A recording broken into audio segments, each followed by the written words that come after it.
Bible में लिखा है कि पति अपनी पत्नी से प्रेम करे और उसको बिना कलंक, बिना झुर्री, यानी एक निष्कलंक कलीसिया बना के, एक व्यक्ति बना के परमेश्वर के सामने उपस्थित रखे।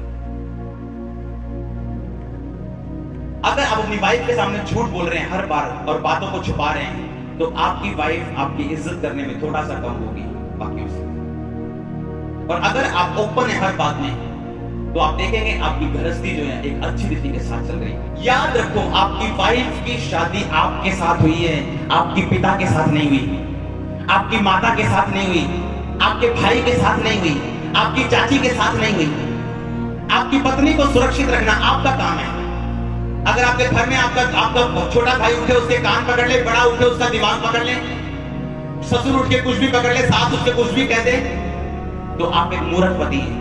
क्योंकि आपकी शादी आपकी पत्नी के साथ है, आपकी पत्नी की शादी आपके साथ हुई है, आपके घराने के साथ नहीं है। उसे सुरक्षित रखना, उसे टेंशन फ्री रखना, ये पति का काम है। जब आप अपने शरीर को टेंशन फ्री रखेंगे तो एंड में आप ही टेंशन फ्री होंगे।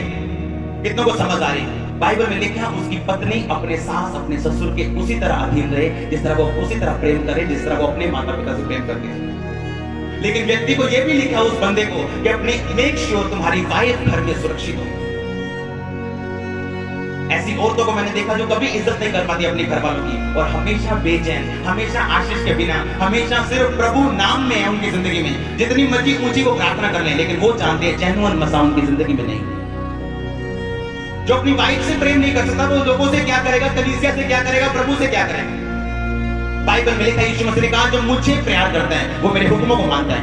वाइफ कुछ भी कहे, अगर औरत को अधीन रहना पसंद नहीं है तो बाइबल कहती है अगर अधीन रहे तो वो औरत अधीन रहेगी जो प्रभु से प्रेम करती है। एक व्यक्ति जितना मर्जी चाहे कुछ भी हो, लेकिन वो अपनी औरत की जरूरतों को पूरा करेगा अगर वो यीशु मसीह से प्रेम करता है।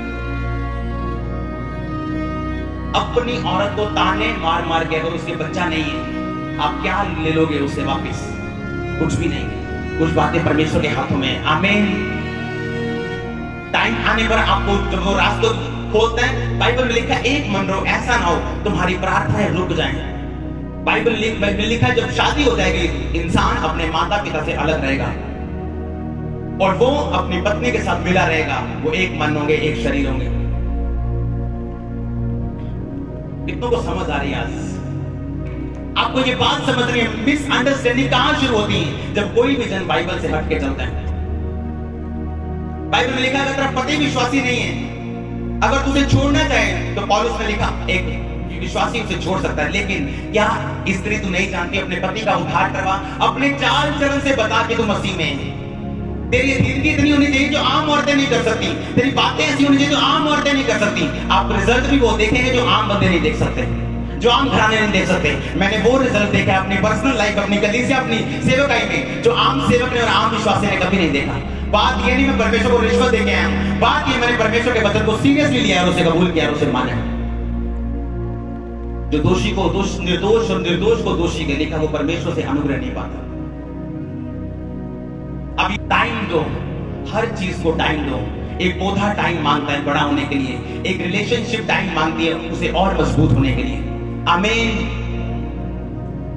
अगर तेरी पत्नी ने लिखा खोज मत कर, अगर नहीं है तो, अगर है तो उसे छोड़ मत। अगर तू शादी करवाना चाहता है तो पाप नहीं, लेकिन शादी करवा के सारे हुक्मों को पूरा कर ताकि तेरी पर्सनल गवाही खराब ना हो। शैतान का काम क्या है? आपकी पर्सनल गवाही को खराब करना। उसके बाद पता आप जितना मर्जी ऊंचा हालेलुया बोलो, कोई असर नहीं होने वाला है। आप जितना मर्जी ताड़ियां मरवा के लोगों के गुट दर्द करवा दो, कुछ नहीं होने वाला है।